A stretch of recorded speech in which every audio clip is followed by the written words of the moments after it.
Assalamu alaikum. This is Pasha, the author of The Double Cross. And as I've said before many times, the double cross is a metaphor for the things that they've used against us and the miseducation that they brought to us. On January the 7th of this year, in Memphis, Tennessee, one of our brothers, 29-year-old Tyree Nichols, was on his way to his mother's home. Only a few blocks away, he stopped at the red light, and out of nowhere, police cars swarmed up to him, blocking him in.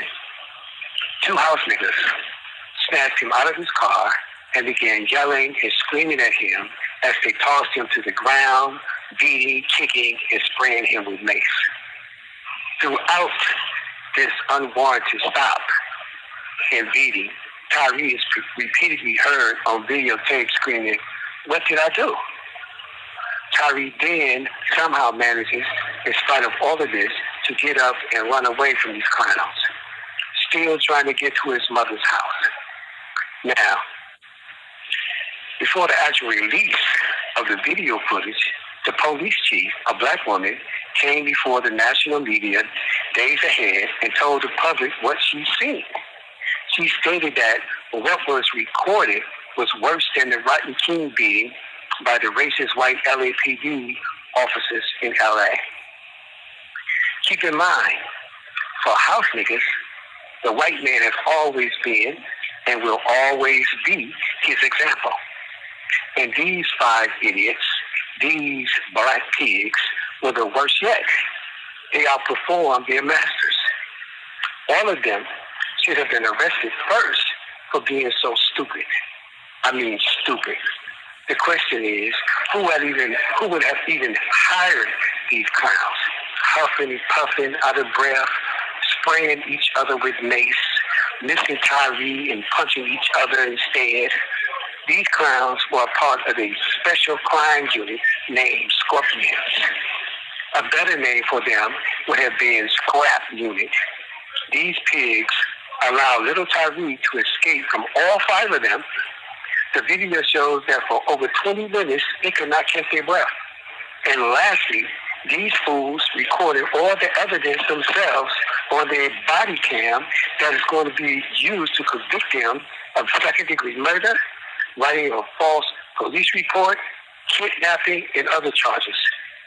One of the pigs, at the second crime scene where Tyree was caught on foot just a few houses down from his mom's, where they punched, kicked, and beat him repeatedly with batons, then dragged him from the sidewalk over to the police car and tossed him up against it, is heard making up lies he would later write in his police report. He went for Martin's gun. He tried to hit us with his car. However, the police chief did her homework, and she checked every video camera that she could find from the initial stop down to the block of Tyree's mother's home. She's seen that they were lying. I hope that one, the loudmouth, is the first one that they repeatedly raped in prison before sending him to the Most High. This is the double cross. Emmett Martin III, Demetrius Haley, Tadarius Bean, Desmond Mills Jr., and Justice Smith did not find a weapon on Tyree. They did not find any drugs on Tyree. And yet they stood there and beat him, punching and kicking him in his face and head over and over. Every now and then, after absorbing their blows, Tyree would manage to scream, "Mom! Mom!" Broke my heart. Broke my heart. So I had to tell you what I know about the house niggas. They are everywhere, including the EMTs, the paramedics. They arrived at the scene, two house niggas, and they stood there watching Tyree die for 24 minutes. Jermichael Sandridge and Michelle Whitaker. Now, you would think that the black woman would have had some compassion and helped Tyree, but no, she was just as damaged as the five pigs. Now, We know that the universe is governed by laws, that for every effect, there must be a cause. And the same cause, under the same conditions, will produce the same effect every time. So it does not matter if this is the 1600s or the 16th century or not. In 2023, the same conditions are found today that created the house nigger during our enslavement. The white man is still the plantation owner. America is his. And blacks are just as poor now in some parts of the country as they were then. We are still being murdered by the white man and the house nigger and raped. The rape, however, is no longer ripping and tearing our clothes off and penetrating our rectums and vaginas. It's the mental and spiritual fucking repeatedly that leaves us depleted, exhausted, and unable to stand. As I said before, you cannot escape your captivity if you cannot realize what is keeping you locked in. Without knowledge, the will to get out dissipates. Now, how many of you are shocked that a black man was murdered in the street by 5 other black men? Oh, they had on police uniforms. Should their clothing matter? Is the uniform the difference maker in your mind? Because people change in and out of clothes and uniforms every day. It's just one of the many tools used to deceive us when we stand before a judge, or go to the doctor's office, or arrive at the job interview, or request a loan from the bank, or talk with a car dealer, or a real estate agent, or sit down in a restaurant. Their uniform, their dress, is a part of the deception, and we fall for it every time. Every day here in America and abroad, people are idolized over their writing and singing songs about killing a nigger. Even young girls and women have songs topping the charts today about killing niggas. Fuck a nigga. I shot those niggas. Blasted those niggas. Robbed those niggas. Beat the fuck out of those niggas. Killing niggas has become a national anthem today, just like it was in the beginning in Jamestown, Virginia in the 1600s, or during the KK campaigns in the South that led to the murder of Martin Luther King in 1968, and the murder of thousands in Tulsa, Oklahoma, shot dead, and the dropping of a bomb to totally obliterate the black town known as Black Wall Street was, according to the people who done this, full of niggas.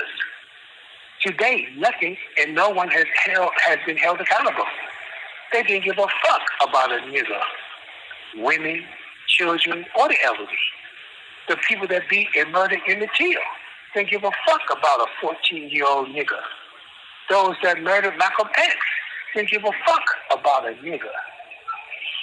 I don't give a fuck about a nigger are the seeds that have been planted and watered in the heart and minds and spirits of the deeply foolish.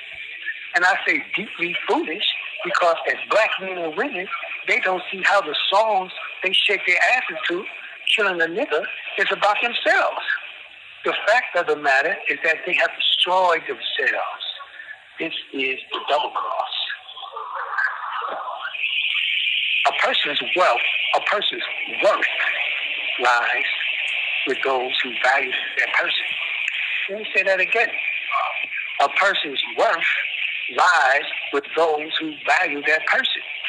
We are the only nation, the black nation, I was interrupted, excuse me.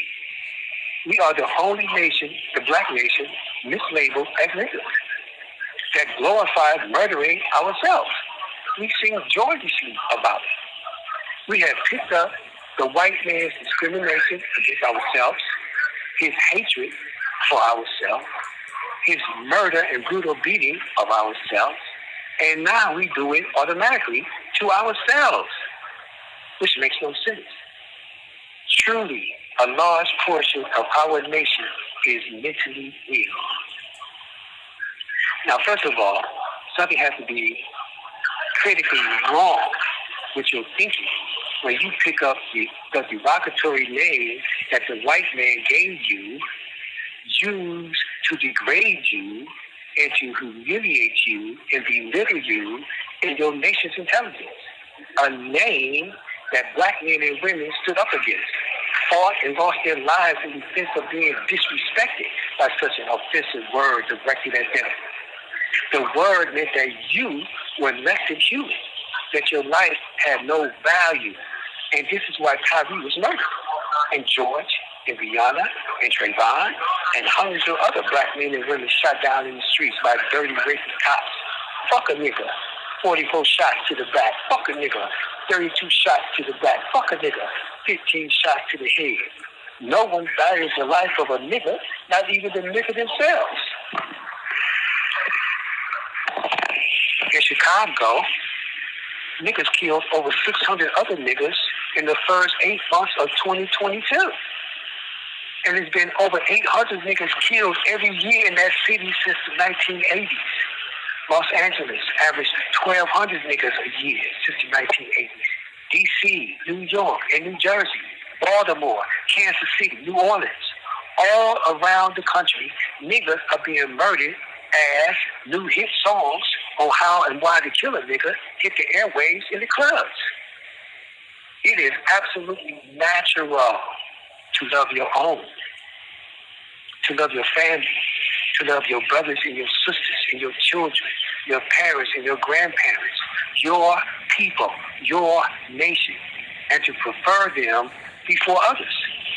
Whites are, in other nations, look at us, blacks here in America, and they wonder why we are so unnatural when it comes to our own.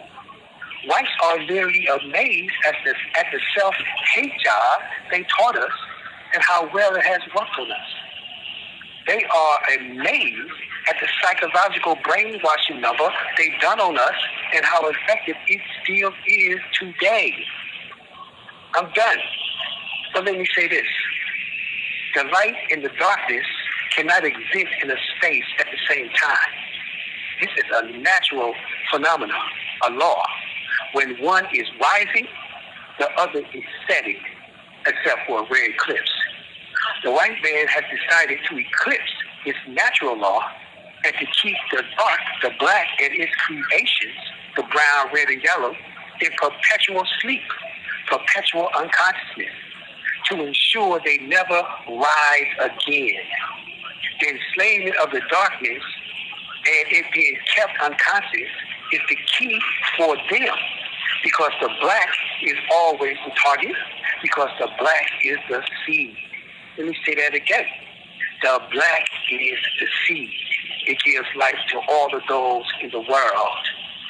Our little brother Tupac, he asked a question that still needs to be answered today. He said, we are proud to be black, but why we act like we don't love ourselves? This is the double cross. Assalamu alaikum.